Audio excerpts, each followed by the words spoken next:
Welcome or welcome back to my channel. I am Tom the Viking. Today we are diving into my top 5 favorite ritual traditions in Crusader Kings 3. I hope you will enjoy watching.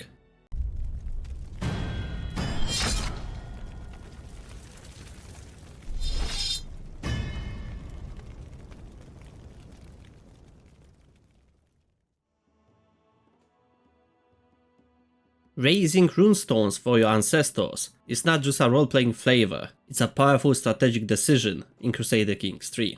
When you raise a runestone, you instantly gain 100 piety, helping you secure important religious decisions or maintaining your faith-based legitimacy. But the benefits don't stop there.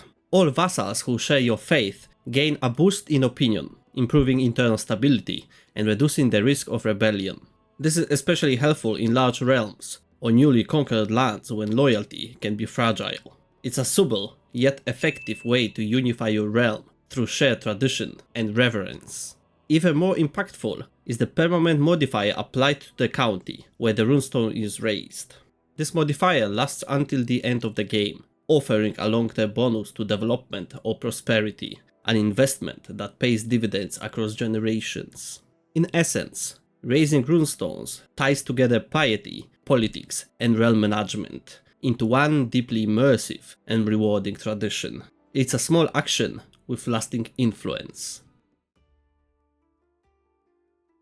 Crusader Kings 3 offers a rich variety of playstyles, from careful managing a small but thriving realm to launching grand conquests across the known world. If your playstyle leans towards aggressive expansion, the by the sword culture tradition is an absolute powerhouse. This tradition is all about religious warfare. It lets you declare unlimited kingdom level holy wars, removing one of the major restrictions that typically hold back early game conquests. With this tradition, as long as you have the troops and the faith, nothing stands in your way. This opens the door to carving out a massive empire in a relatively short time. On top of that, characters from culture with this tradition gain +1 martial and -1 diplomacy per level of devotion, which means the more pious you are, the stronger your generals, but also the less diplomatic your rulers. It's a double-edged sword, fitting for the aggressive nature of this tradition. However, there are some important drawbacks to keep in mind. You will suffer from a -20% penalty to monthly piety, which can slow down faith-related actions. And perhaps more importantly, you will receive -15 opinion penalty from characters of other faiths, making internal and diplomatic stability a bit harder to maintain in diverse realms. By the sword is perfect for players who want to aggressively expand their realm, leveraging religious fervor to dominate and integrate new territories quickly. The Bound by Fate tradition is a subtle yet incredible strategic tool, especially precious in realms with a mix of religious characters or complex succession laws. At its core, this tradition allows you to manipulate succession by removing unwanted heirs from the line of inheritance, simply by converting them to a different faith. This can be a game changer when you have a clear favorite for your heir and want to prevent your realm from being split. Imagine having multiple children but wanting to keep your titles consolidated under just one. Instead of imprisoning or disinheriting the others, you can guide them towards a different religion, and just like that, they are no longer eligible to inherit. It's a clearer, more diplomatic way to control succession without generating tyranny or resentment. The main downside is a -10 opinion penalty from characters of different faiths, which can add up if your court or realm is already religiously diverse. However, this is often manageable with perks, events, or simple gift giving, especially if your realm is stable. The Linguists tradition might not be the flashiest or most powerful tradition in Crusader Kings 3, but it holds a unique charm, especially for players who enjoy the depth of roleplay and the nuance of cultural interaction. Personally, I've always found it fascinating because I love learning languages myself and can actually speak 7 of them. But enough about me, let's talk strategy. In game, every new language your character learns rewards you with 500 piety, which can add up quickly. This becomes incredibly precious if you are aiming to found your own faith or revive an old, forgotten religion, both of which require significant piety investment. With Linguists, your progress becomes faster, smoother, and more organic. The tradition also grants a strong boost to the learn language scheme, making it easier to communicate with foreign vassals, neighbors, and court members. This is especially useful when ruling over a multicultural empire or dealing with powerful lieges or alliances where shared language makes a real difference in diplomacy and opinion. While it won't directly help you on the battlefield or bring in gold, linguists shine in more subtle but rewarding ways, enhancing diplomacy, unlocking religious potential, and immersing you further into the rich tapestry of CK3 cultural world.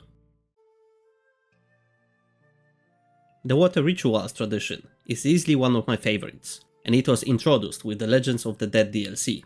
This tradition brings a fascinating mix of health, learning, and character development that can really shape the course of your dynasty. First and foremost, it significantly boosts your culture's resilience against plagues. Characters from a culture with water rituals are far more likely to survive outbreaks, which is a major advantage when disease inevitably starts sweeping across the map. It's like having an invisible shield that keeps your key characters alive just a little longer, enough to turn the tide. But that's not all. This tradition also gives a plus 10% boost to monthly learning lifestyle experience, helping you progress faster through the learning tree. And if you are building a realm focused on education, medicine, or even developing your own religion, that bonus is extremely precious. Another underrated bonus is that the diligent trait becomes more common among your children. Diligent is one of the best traits in the game, offering strong stat bonuses and great synergy with the most lifestyles. It's always a win when your future rulers grow up with it. And if you are curious where I rank Diligent and other personality traits, check out the video linked in the top right corner. Let me know your thoughts in the comments, especially if you would rank this tradition differently. While covering the ritual traditions, I felt I had to include a bonus pick, because the monogamous tradition is one I personally use in the most of my campaigns, even if it's often overlooked. The tradition itself is pretty straightforward. It enforces a single spouse limit, which actually makes the game a bit more challenging. Unlike Muslim or Hindu rulers, who can form multiple marriage alliances, monogamous culture can only secure one marriage-based alliance at a time. This forces you to be more strategic in your diplomatic choices. But there are upsides too. The tradition gives a plus 10 opinion boost from your spouse, which can help with loyalty and court politics. And it also improves the success of romance schemes, specifically towards your wife. Great if you are going for roleplay or renowned farming through romance events. It's a simple tradition, but if you like immersion, storytelling, or a more focused family dynamic, monogamous is definitely worth considering. That's all for today's episode. If you enjoyed the video, don't forget to leave a like, subscribe, and smash the notification bell so you never miss a new upload. Next time, we are diving into another top 5, the regional group traditions. If you like this video, you will definitely like the new one. May Odin watch over you. Skål!